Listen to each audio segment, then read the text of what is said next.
Rice কুকারটা আছে দেখা জীবনটা একটু বাইসা আছে, বুঝছেন? এটা না থাকলে জীবনটা মনে করেন লটকাই তো। রান্না বাড়ার কি ভিডিও করবো, রান্না বাড়াই তো করতে পারি না। আসসালামু আলাইকুম, সবাই কেমন আছেন? আশা করি সবাই ভালো আছেন। এই যে এদিকে দেখেন মুরগির মাংস রান্না করতেছি রাইস কুকারে, সাথে কিন্তু আলুও দিছি। রান্নাটা কিন্তু প্রায় হয়ে গেছে গে। আর দুপুরবেলা কিন্তু এই যে জাটকা মাছ বোনা করছিলাম, মানে সাফিলা মাছ বোনা করছিলাম। এখান থেকে কিন্তু খাওয়া হয়েছে, এখন 3 পিস আছে।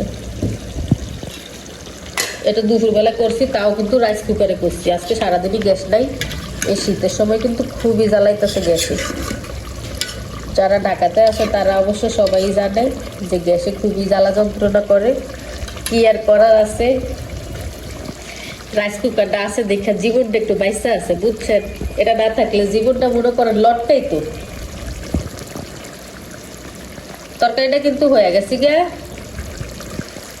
লবণ টবণ সবই ঠিক আছে, চেক করছি, মজাই হয়েছে। মাংসটা আর কি বাইজা রান্না করতাম চুলাই হইলে, রাইস কুকারে ভাজা যায় না, সেজন্য আর কি কষিয়া সুন্দর করে রান্না করছি। কষিও তো রান্না করে মুরগির মাংস, এমনি তো মজা লাগে।